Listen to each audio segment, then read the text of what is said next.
আসসালামু আলাইকুম সুপ্রিয় দর্শক, আশা করছি সকলেই ভালো ও সুস্থ আছেন। আমি রুশনীয় চলে এলাম আপনাদের সামনে নতুন আরও একটি ইনফরমেটিভ ভিডিও নিয়ে। আজকে কথা বলবো ইন্ডিয়ান ভিসার স্লট নিয়ে। বর্তমান সময়ে কিন্তু যারা মেডিকেল ভিসা নিচ্ছে তাদেরকে স্লট নিতে হচ্ছে, যদিও হাই কমিশনে জমা দিয়েও আরেকটা প্রসেসে জমা দেওয়া যাচ্ছে। সে বিষয়ে আজকে কথা বলবো না, আজকে কথা বলবো স্লটের বিষয়ে।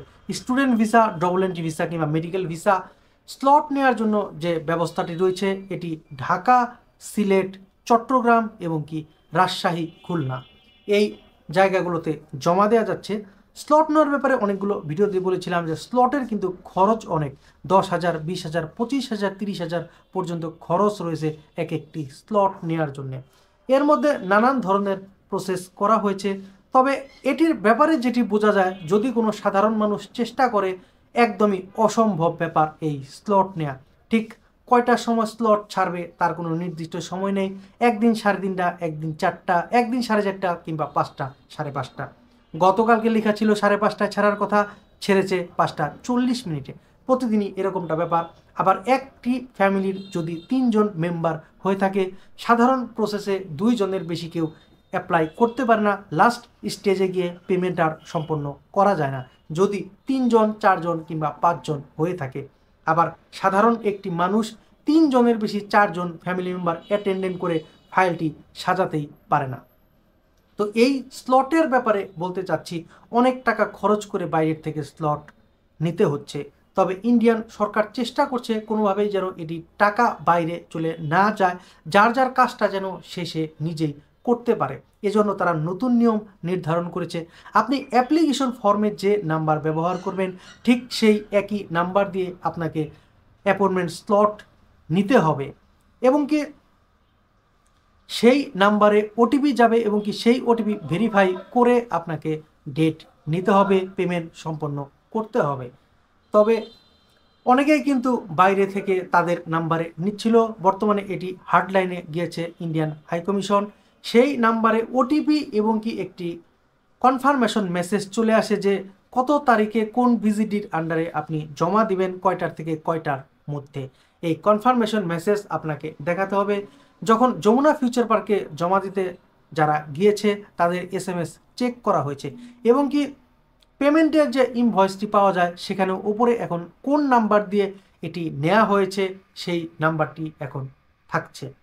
তারপর তারা SMS চেক করছে এবং কি জিজ্ঞেস করছে এই কাজটি কি আপনি নিজেই করেছেন নাকি বাইরের কাউকে দিয়ে টাকা দিয়ে করিয়েছেন। যারা যারা বলছেন নিজেরাই করেছে তাদেরটা যেমনটা সহজভাবে জমা হয়েছে, আর যারা SMS দেখাতে পারেনি তাদেরকে কিন্তু গত 2 বা 3 দিনে ফেরত দেওয়া হয়েছে। অনেকেরটাই জমা রাখা হয়েছে রিকোয়েস্টে, তবে তাদেরও কোনো ইনফরমেশন টুকে রাখা হয়েছে অ্যাপ্লিকেশন ফর্মের সাথে। কত টাকা দিয়ে কোথা থেকে কত দিনে করতে পেরেছে এই সব ইনফরমেশন লিখে রাখা হচ্ছে এবং সেগুলো অ্যাপ্লিকেশন ফর্মের সাথে অ্যাটাচ করা হচ্ছে। আরেকটা বিষয় কিন্তু এন্ডোর্সমেন্টের ব্যাপারে বলেছিলাম, যারা চেক বই নিয়ে যাচ্ছে বা ব্যাংকের লেনদেনের SMS দেখাতে পাচ্ছে তাদের কিন্তু স্টেটমেন্ট দিয়েই জমা হচ্ছে।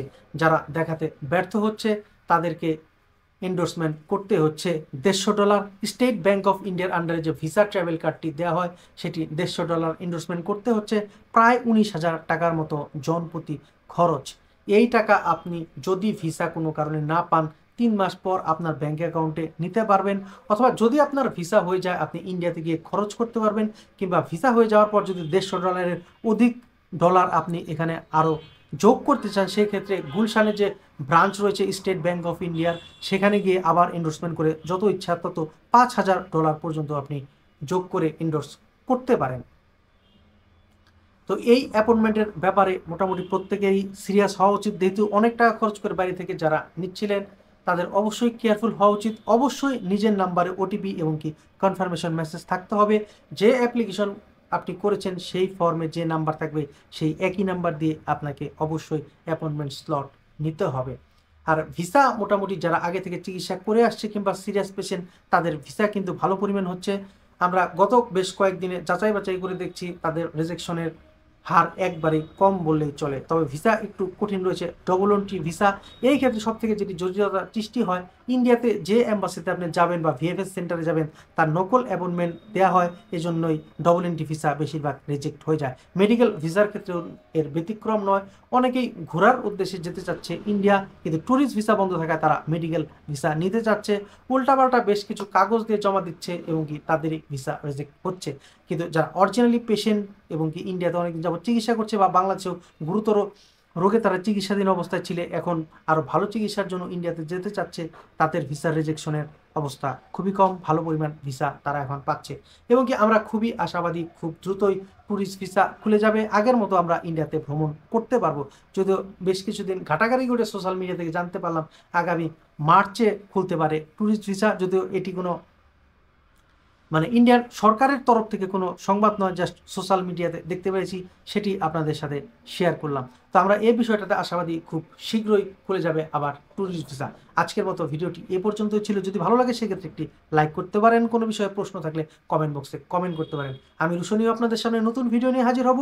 সে পর্যন্ত সকলে সুস্থতা কামনা করে বিদায় নিচ্ছি। ভালো থাকবেন, সুস্থ থাকবেন, নিরাপদে থাকবেন। আল্লাহ হাফেজ।